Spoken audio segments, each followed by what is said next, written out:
E aí, pessoal, que é o Elias, professor de História de vocês, né? Estamos aqui para a gente poder falar de filosofia hoje, né? A gente já conversou bastante sobre a filosofia socrática, então a gente falou muito sobre o Sócrates, né? Sobre o pensamento do Sócrates e as reflexões que surgem, né? Em decorrência desse pensamento socrático, né? Sobre o autoconhecimento, a necessidade de a gente reconhecer a nossa ignorância. Então, o assunto, né, de certa forma, já foi bastante trabalhado, né? A gente viu aí diversas perspectivas sobre essa filosofia socrática. Hoje a gente vai dar início à nossa discussão sobre a filosofia platônica, né? A filosofia de Platão, a filosofia idealista lá pensada pelo Platão. Então, a intenção dessa aula é a gente fazer uma breve introdução, né? A ideia é ser uma aula mais curta para a gente poder fazer uma introdução e aí ir se aprofundando ao longo das aulas, a gente ir se aprofundando no pensamento do Platão. Então, é muito importante que vocês façam a leitura do capítulo, façam as anotações, tá, que forem necessárias, tanto da videoaula como também do livro. A videoaula eu sempre trago informações que geralmente não estão no livro, então é sempre bom tá observando, eventualmente tá copiando, para manter essas informações com vocês, porque elas vão ajudar na resolução do TD, na resolução das atividades, e com certeza, né, vai dar a vocês aí um entendimento melhor sobre esse conteúdo, tá? Então, vamos lá para a gente poder dar início, né, à nossa discussão. Então, filosofia idealista de Platão, né, pessoal? Platão, ele traz aí uma nova perspectiva acerca da filosofia, né, do objeto de investigação da filosofia, que já passava por uma transformação muito intensa após, né, a filosofia socrática, né? Então, o Platão é um dos que faz parte dessa filosofia pós-socrática, é, e faz parte também dessa transformação pela qual a filosofia passou ali, né? Século 6 e 5 antes de Cristo, quando você vai ter uma mudança ali, né, de rumo da filosofia. Você tinha lá a filosofia pré-socrática, e aí a partir do Sócrates essa filosofia passa a se transformar, né, também com a influência dos sofistas. E aí você vai ter o Platão desenvolvendo, né, dando início a um novo modo de pensar na filosofia, né, que foi conhecido como o idealismo, né, platônico. Então, para a gente poder entender isso, a gente vai partir de uma reflexão que foi colocada pelo próprio Platão, né, que é a investigação da verdadeira realidade, né?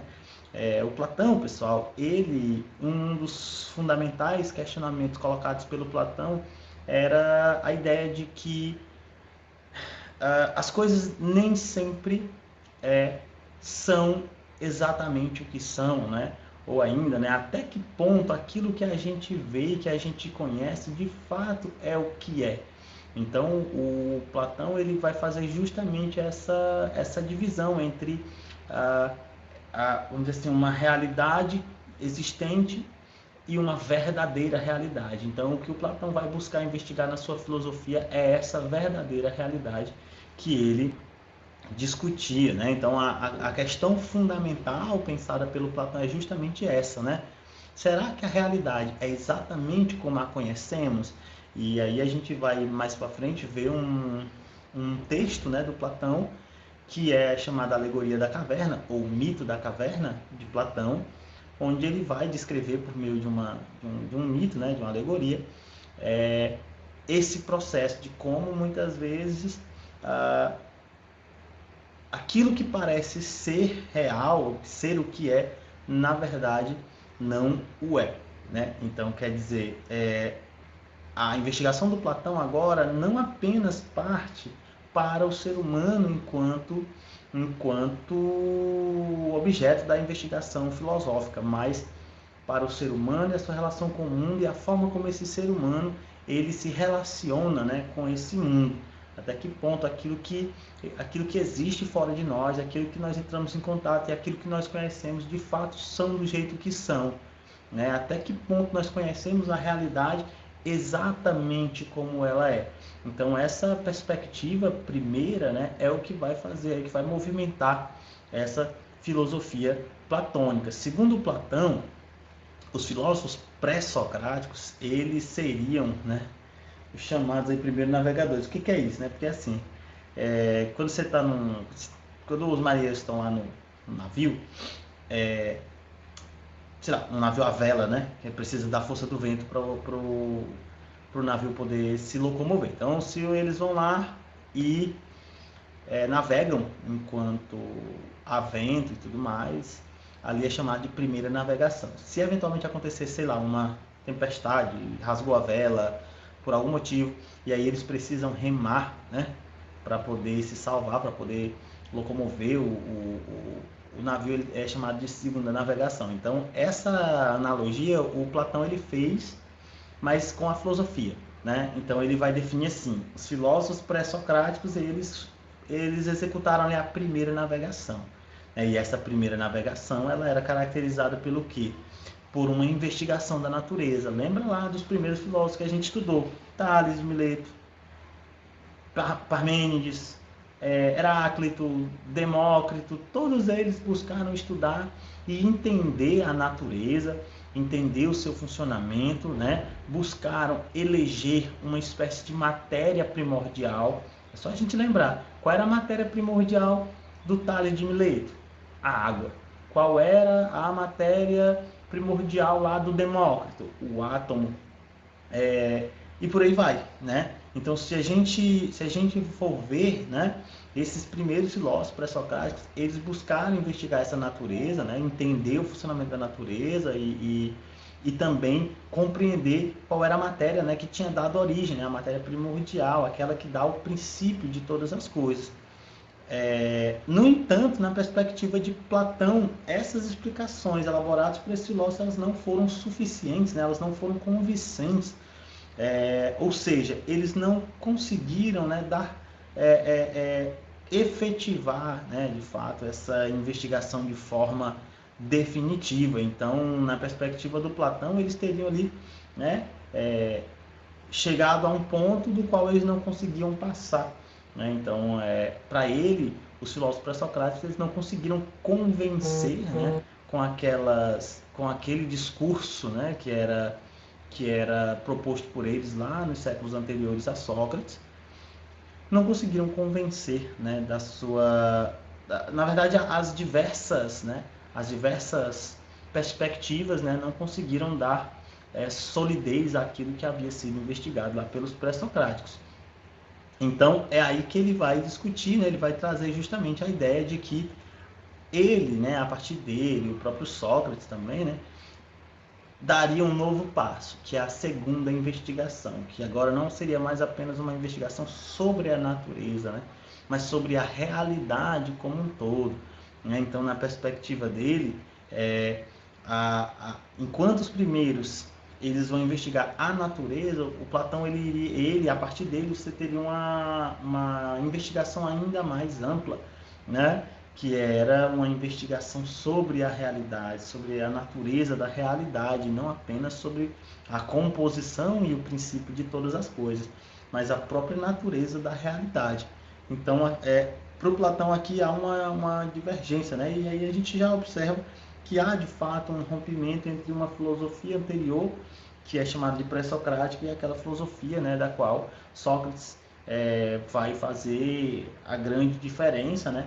E Platão, que foi, né, sem dúvida, um dos grandes difusores dos ideais socráticos, também vai fazer eco, né? Então, mas aí o Platão vai trazer, né, essa abertura, né, da filosofia a um estudo que até então havia pouco se pensado, né? Até que ponto a realidade ela é como é, né? Até que ponto a realidade de fato é do jeito que nós a conhecemos.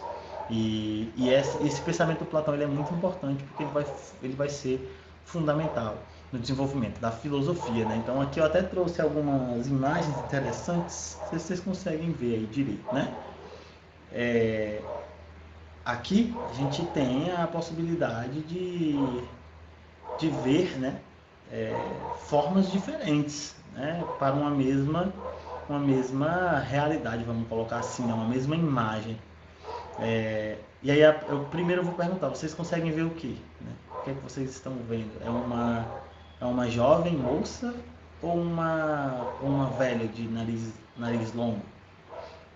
Aqui há uma primeira questão, né? E aí, eis a questão, o que é isso? E é essa reflexão que essa ideia, né? Que é uma ilusão de ótica, né? Claro, mas essa ideia que o Platão ele vem justamente levantar na nossa perspectiva, né? Que é, será que aquilo que eu estou vendo é exatamente o que é? Né? E aí, quem acha que é uma jovem, né? De rosto virado, está certo, né? Mas também quem achar que é uma velha de nariz longo também está correto, né? E aí a pergunta é, qual dos dois está correto, né? Até qual dos dois é o certo?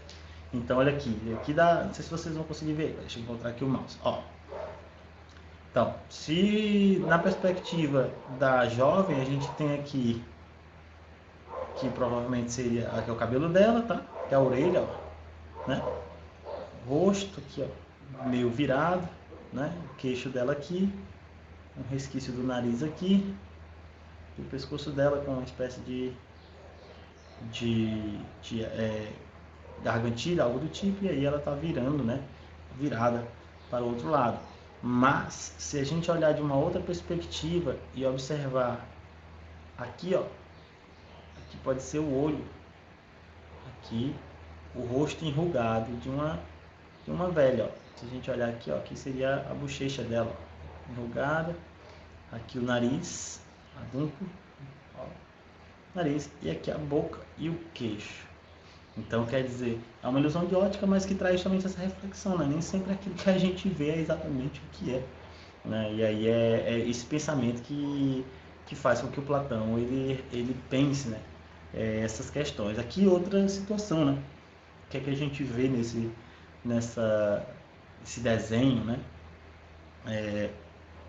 E aí tem gente que vai ver dois velhinhos, né? Um de frente para o outro. Outras pessoas vão ver aí dois violeiros aí, né? Um rapaz tocando viola e o outro lado.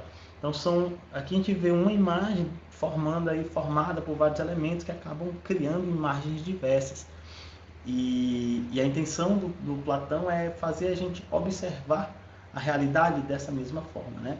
Vendo que além daquilo que a gente está vendo, pode existir, né, outra perspectiva. E a gente vai entender o que é que o Platão queria dizer isso quando a gente for estudar a fundo a filosofia platônica, né? Aqui eu trouxe essas imagens mais para ilustrar justamente esse pensamento, né, de que às vezes a gente olha para a coisa, acha que é algo, mas aí quando a gente passa a olhar com mais cuidado, a gente vê que pode ser outra coisa.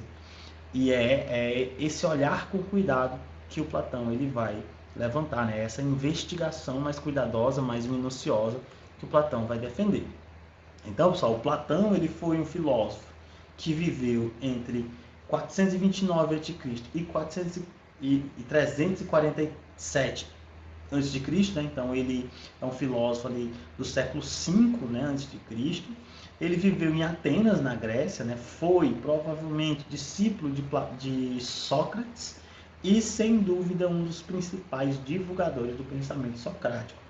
O Sócrates ele não deixou nada escrito, né? O Sócrates não deixou nada escrito. Então, boa parte das ideias, né, de Sócrates foi o Platão que escreveu, né, e tornou o Sócrates conhecido muito por conta, quer dizer, conhecido para nós, né, para a gente que um tempo depois foi o Platão que vai trazer, né, essas ideias que o Sócrates havia divulgado ali, e aí ele passa também a registrar essas ideias e expor, né? Então, Platão foi um seguidor de Sócrates, foi também um dos grandes filósofos da antiguidade. E aí vejam só, o fato de ele ter sido discípulo de Sócrates, pessoal, não quer dizer que ele tinha o mesmo pensamento de Sócrates, tá?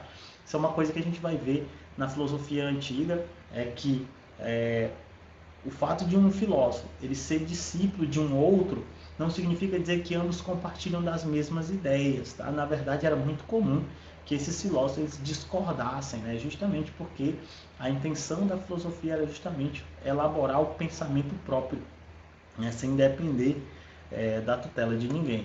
O Platão, pessoal, em 387, ele fundou a academia, né, como ele chamou, que era ali basicamente um centro onde ele passou a divulgar, a fazer discussões políticas e filosóficas, principalmente, né?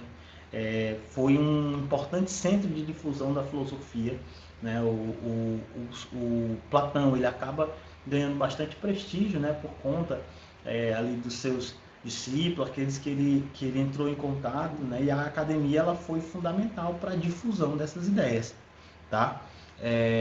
E o Platão, né, como filósofo, ele é um dos grandes filósofos da antiguidade, na verdade da história da filosofia, porque o pensamento do Platão ele influenciou tanto a filosofia antiga, né, a filosofia grega clássica, como a filosofia na Idade Média, né, diversos autores leram Platão e adaptaram o pensamento de Platão à filosofia medieval. A gente vai ver isso mais à frente. Mas também ele inspirou diversos pensadores na nossa atualidade, na nossa contemporaneidade. Então, quer dizer, Platão, por mais que esteja distante da gente aí mais de 2000 anos, o pensamento de Platão ele se manteve, né, e ele continua influenciando uma série de outras filosofias posteriores. Então, por isso que o Platão ele é um filósofo de grande importância na filosofia, né? As principais obras do Platão, né, são onde ele expõe a maior parte das suas ideias, dos seus pensamentos, seus pontos de vista, né? Então, algumas das obras dele aí, tem a República, né? Uma das obras políticas dele, uma das mais importantes. O Banquete, onde ele vai fazer uma série de discussões filosóficas, né? Onde o Sócrates aparece de forma realmente bastante destacada.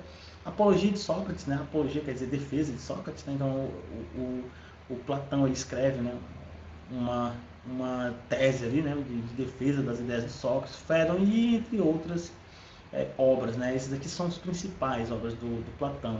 Então, quer dizer, é um filósofo que contribuiu em grande medida para a história da filosofia e para o desenvolvimento do pensamento filosófico, né? Aqui uma imagem, uma estátua do Platão, né, como ele provavelmente pode ter sido, né? Ok? Então, é isso, né? Para a gente poder começar a nossa discussão sobre o Platão, aqui a gente fez uma introdução, né? Conhecendo um pouco quem é o Platão e qual é o objeto de investigação da filosofia platônica, tá bom? Então, pessoal, leiam o texto, tá? Não deixem de ler, façam as anotações que forem necessárias, dúvidas, envie lá no Google Class para eu poder responder e a gente vai dialogando, tá certo? Então, muito obrigado por assistir e até a próxima.